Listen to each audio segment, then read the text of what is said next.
Good morning students, welcome to my YouTube channel once again. હવે આપણે આજે ધોરણ 12 સાયન્સ બાયોલોજી ની અંદર યુનિટ 8 નું ચેપ્ટર 10 એના વિશે વાત કરવાના છીએ, જેનું નામ છે માનવ કલ્યાણમાં સૂક્ષ્મ જીવો. માનવ કલ્યાણમાં સૂક્ષ્મ જીવો આ ચેપ્ટર જે છે એની આજે આપણે શરૂઆત કરી રહ્યા છીએ. તો ફર્સ્ટ ઓફ ઓલ આપણે ચેપ્ટરના નામ ઉપર ડિસ્કસ કરીએ કે શું કહેવા માંગે છે આપણું ચેપ્ટર. તો ચેપ્ટરના નામમાં બે શબ્દો છે. પહેલો શબ્દ છે માનવ કલ્યાણ અને બીજો શબ્દ છે સૂક્ષ્મ જીવો. તો માનવ કલ્યાણ શું છે? તો કે માનવનો ફાયદો. સૂક્ષ્મ જીવો આ શબ્દ જે છે નવો શબ્દ આપણા માટે, જેનું નામ થશે માઇક્રો ઓર્ગેનિઝમ્સ તરીકે પણ આપણે ઓળખીએ છીએ. તો માઇક્રો ઓર્ગેનિઝમ્સ સૂક્ષ્મ જીવો શું છે? તો કે નામને જો છૂટું પાડીએ તો તરત ખબર પડી જશે કે સૂક્ષ્મ જીવો એટલે કે સૂક્ષ્મ કદ ધરાવતા જે સજીવો છે એને આપણે સૂક્ષ્મ જીવો તરીકે ઓળખીએ છીએ. આ સૂક્ષ્મ જે છે એ કદની વાત થાય છે, સાઈઝ.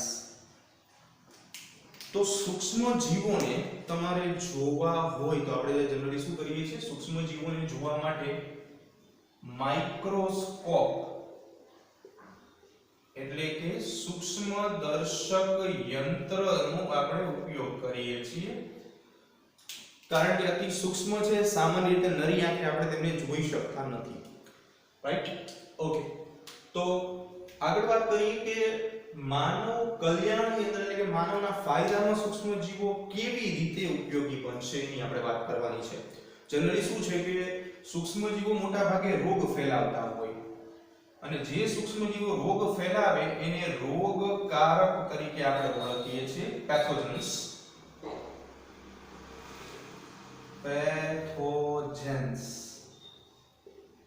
પેથોજન્સ શું છે? તો કે જે સૂક્ષ્મ જીવો રોગ ફેલાવે છે એને પેથોજન્સ કહીએ છીએ.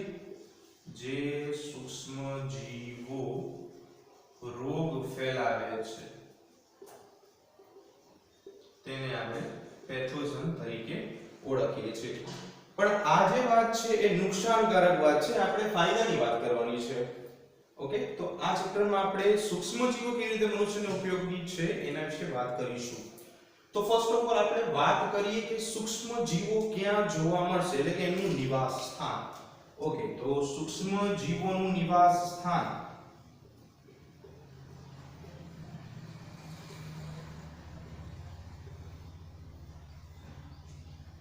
તો સૂક્ષ્મ જીવો વિશે વાક્ય કહેવામાં આવે છે કે અત્ર તત્ર અને સર્વત્ર સૂક્ષ્મ જીવો જોવા મળશે. અત્ર તત્ર અને સર્વત્ર શબ્દ જોઈએ. અત્ર તત્ર અને સર્વત્ર બધી જગ્યાએ જોવા મળે. તો ક્યાં ક્યાં જોવા મળશે એ આપણે વાત કરવાની છે. તો કે ખાસ કરીને ગરમ પાણીના જરામાં. તો અહીંયા થર્મો એસિડોફિલસ બેક્ટેરિયા જોવા મળે. બરાબર? ક્ષારવાળી જગ્યાએ અથવા તો ક્ષારવાળી ભૂમિમાં હેલોફિલસ બેક્ટેરિયા જોવા મળે.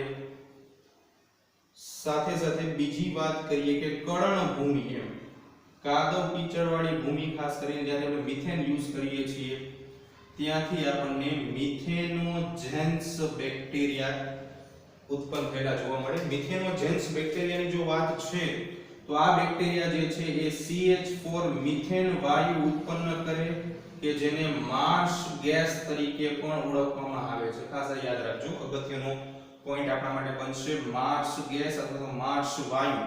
બરાબર? કે જેને આપણે મિથેન તરીકે ઓળખીએ છીએ. ઓકે.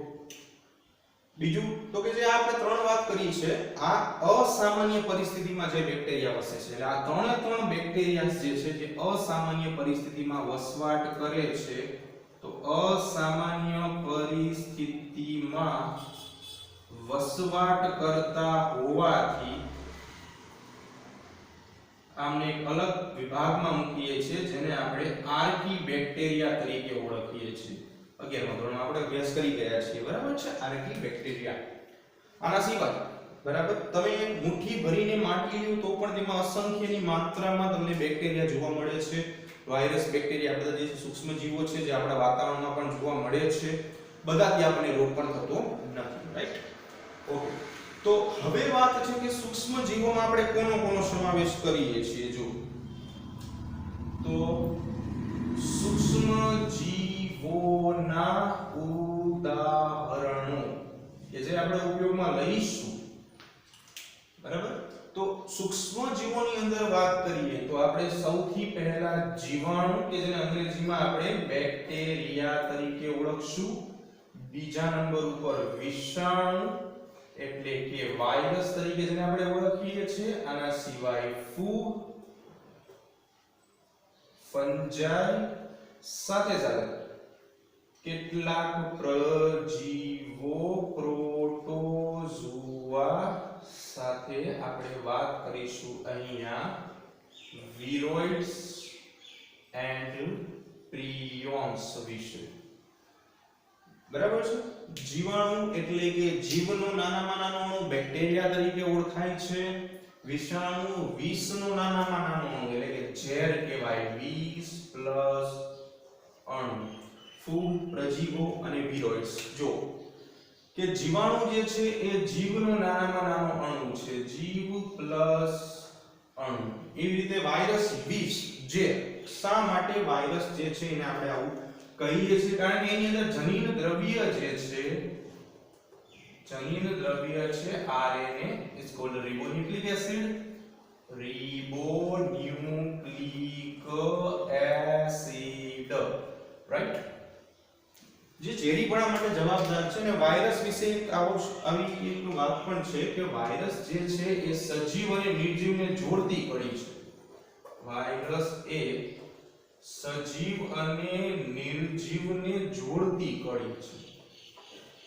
ઘણી વખત પરીક્ષામાં પ્રશ્ન પૂછાતો હોય છે કે વાયરસ જે છે એ શા માટે સજીવ અને નિર્જીવને જોડતી કડી છે. મિત્રો તો આ શબ્દને આપણે સમજશું ખાસ. તો બે શબ્દ આપણે પરિચિત છીએ જેનાથી પહેલો શબ્દ છે સજીવ, લિવિંગ ઓર્ગેનિઝમ્સ, અને બીજો છે નિર્જીવ, બરાબર છે. સજીવ અને નિર્જીવની જો વાત કરીએ આપણે તો જે સજીવ છે જે જીવ ધરાવે છે, અને નિર્જીવ છે જે જીવ ધરાવતો નથી, તો આપણે સજીવ અને નિર્જીવને જોડતી કડી શા માટે એને કહી શકીએ? તો એનું કારણ એવું છે કે વાયરસને જ્યાં સુધી યજમાન, હોસ્ટ ન મળે ને ત્યાં સુધી એ નિર્જીવ રહે. આ શબ્દ સમજો ખાસ મિત્રો કે વાયરસને જ્યાં સુધી કોઈ યજમાન ન મળે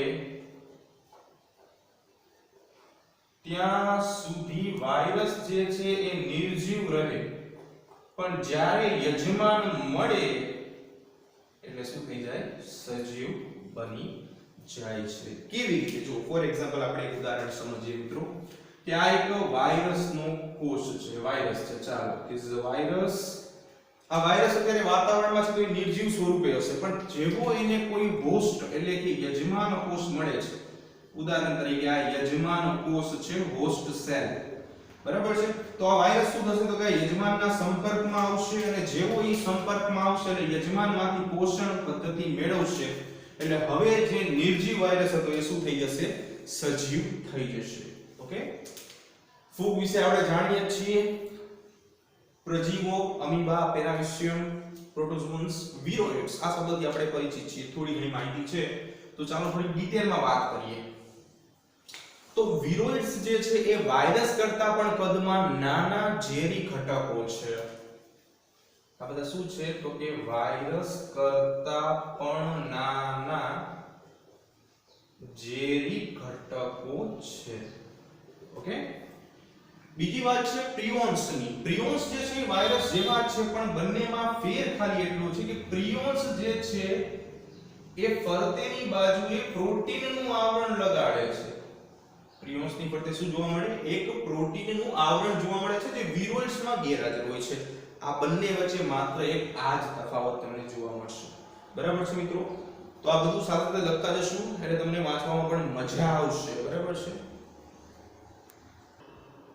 ઓકે મિત્રો, તો હવે આપણે વાત કરીશું કે જે આ સૂક્ષ્મજીવો સાથે સંકળાયેલી કેટલીક બાયોલોજીની બ્રાન્ચ એટલે કે શાખાઓ વિશે. તો સૌથી પહેલા આપણે વાત કરીશું નંબર 1 ઉપર કે બેક્ટેરિયાના અભ્યાસ સાથે સંકળાયેલ શાખા, જીવ વિજ્ઞાનની જે શાખા છે એને આપણે શેના તરીકે ઓળખીએ છીએ? તો બેક્ટેરિયાના અભ્યાસ સાથે સંકળાયેલી જીવ વિજ્ઞાનની શાખાને બેક્ટેરિયોલોજી તરીકે ઓળખીએ છીએ. બરાબર. બીજું કે કોઈ પણ બ્રાન્ચ હોય એના પિતા હોય એટલે કે જેને વધુ પડતી મહેનત કરેલી હોય એની આપણે વાત કરવાની છે. તો બેક્ટેરિયોલોજીના બરાબર પિતા એનું નામ છે રોબર્ટ કોચ.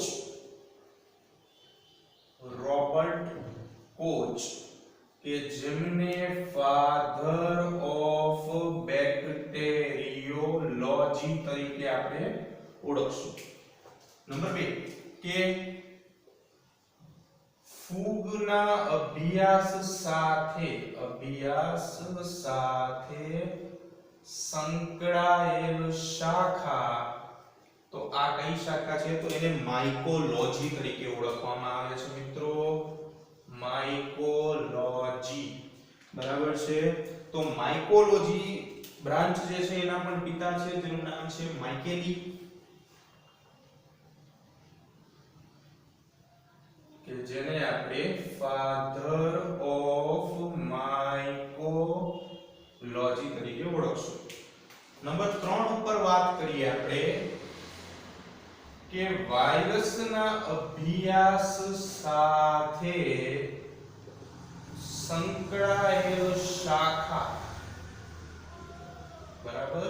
તો એનું નામ થશે વાયરોલોજી. વાયરોલોજી. તો વાયરોલોજીના પિતા કોણ છે? તો કે Stanley. Stanley A father of virology છે. બરાબર. નંબર 4 એ પ્રજીવોના અભ્યાસ સાથે સંકળાયેલ શાખાની જો વાત કરીએ આપણે તો પ્રોટોઝુઓલોજી. પ્રોટોઝુઓલોજી. તો પ્રોટોઝુઓલોજીના પિતા કોણ છે? તો કે એન્ટોન વાન લ્યુવેનહોક. બરાબર. કે જેને ફાધર ઓફ પ્રોટોઝુઓલોજી તરીકે આપણે ઓળખીએ છીએ. બરાબર. તો આવા જે પોઈન્ટ્સ છે એ નીટની એક્ઝામ માટે ખૂબ અગત્યના છે મિત્રો, એટલે ખાસ આવા પોઈન્ટ્સ જે છે એને યાદ રાખવાના છે. બીજી એક વાત અગત્યની એવી છે કે આપણે સૂક્ષ્મ જીવો જે છે એને સંવર્ધિત કરીએ છીએ. શબ્દ સમજો, સંવર્ધિત કરવા. સંવર્ધિત કરવા. તો એને આપણે ઉછેરીએ છીએ. શું કરીએ છીએ? ઉછેરીએ છીએ. ક્યાં ઉછેરશું? તો કે પ્રયોગશાળામાં, લેબની અંદર આપણે ઉછેરીએ છીએ. તો એક આપણે પોઈન્ટ એવો જોઈએ કે પ્રયોગશાળામાં આપણે કેવી રીતે એને ઉછેરી શકીએ છીએ. ઓકે, જો તો એની અંદર સૌથી પહેલા આપણે શું કરીએ છીએ તો કે એક પેટ્રી ડીશ લઈએ છીએ. ફોર એક્ઝામ્પલ કે આ એક પેટ્રી ડીશ છે, કાચની બનેલી રચના હોય પેટ્રી ડીશ. ઓકે, તો આ આવી ગઈ આપણી પાસે પેટ્રી ડીશ. રાઈટ. હવે એની અંદર આપણે શું કરીએ છીએ તો કે એની અંદર આપણે એક સંવર્ધન માધ્યમ બનાવવાનું છે જે પોષક ઘટકોથી ભરપૂર હોય. એટલે એમાં સંવર્ધન માધ્યમ બનાવવા માટે આપણે અગર અગર જેલનો ઉપયોગ કરશું. અગર જેલ, જેનું બીજું નામ છે એગેરોઝ.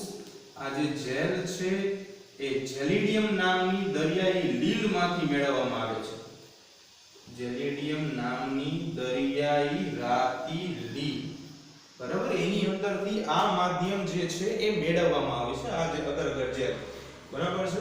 બીજું, હવે તેમાં શું કરીએ છીએ? સંવર્ધન માધ્યમમાં ખોરાકના ઘટકો, પોષક ઘટકો પણ એડ કરીએ છીએ અને આમાં આપણે બેક્ટેરિયા જે છે એનો ઉછેર કરાવીએ છીએ.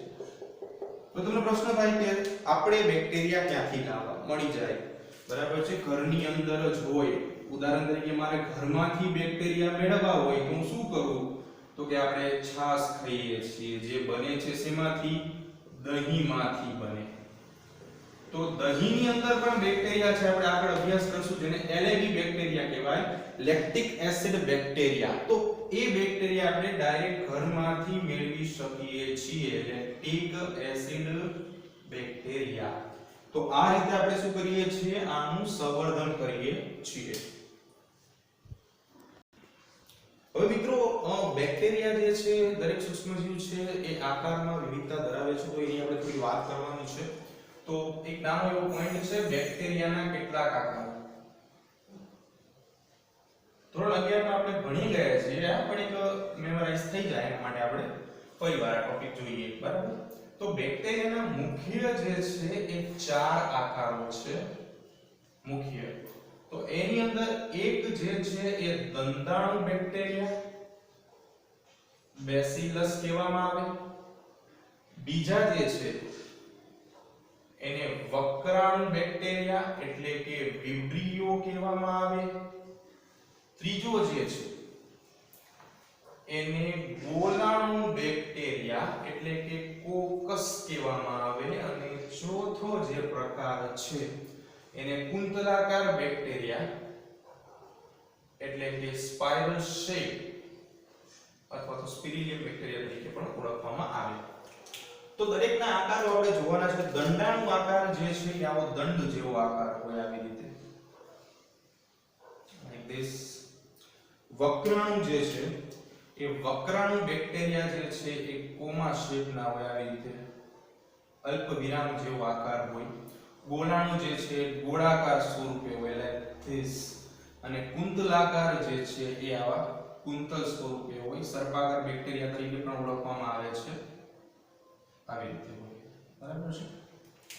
બીજું કે બેક્ટેરિયા પણ હલનચલન અને પ્રચલનની ક્રિયા માટે કશાઓ ધરાવતા હોય છે. ધારો કે આ એક કોઈ બેક્ટેરિયલ કોષ હું અહીંયા દોરું છું, આ બેક્ટેરિયલ કોષ છે.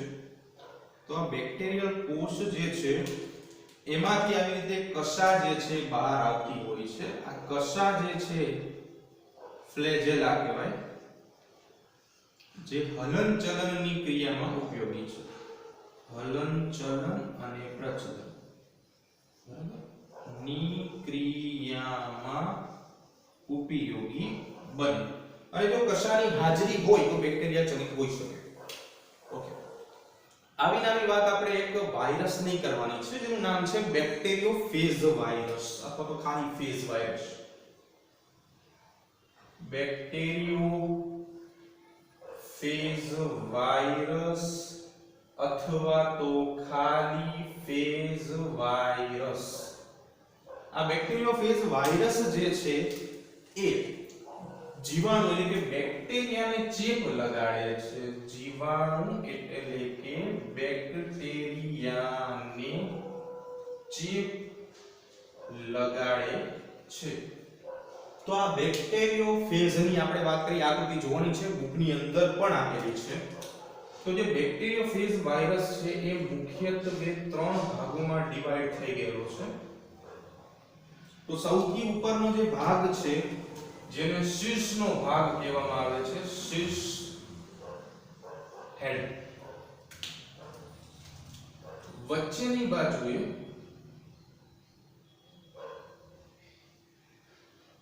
આવો જે ભાગ જોવા મળે છે જેને ગ્રીવા તરીકે આપણે ઓળખીએ છીએ.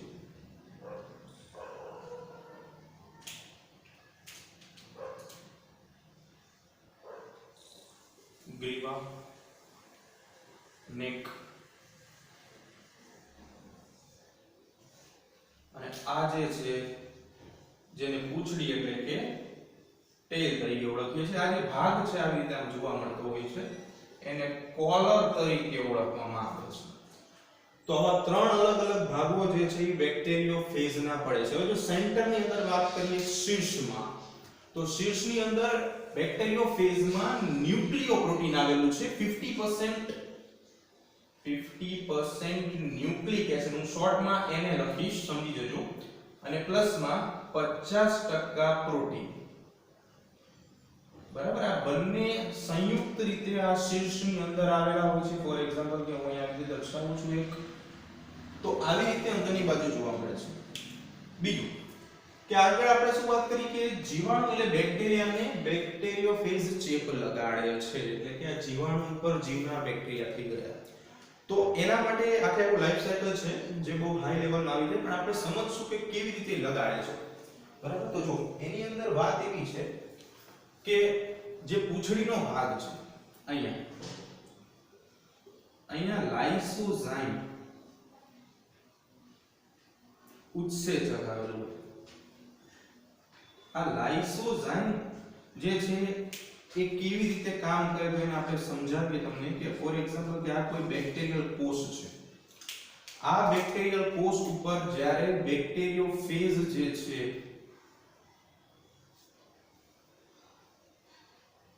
એ પોતાના પૂંછડીના તંતુ આવી રીતે આમ વિકસાવે એટલે અહીંયા જે પૂંછડી ટેલમાં રહેલો જે આ લાઇસોઝાઇમ ઘટક છે એ શું કરે છે તો કે બધા જે આનું જે જનીન દ્રવ્ય છે એને સીધે સીધું આમાં દાખલ કરાવી દે છે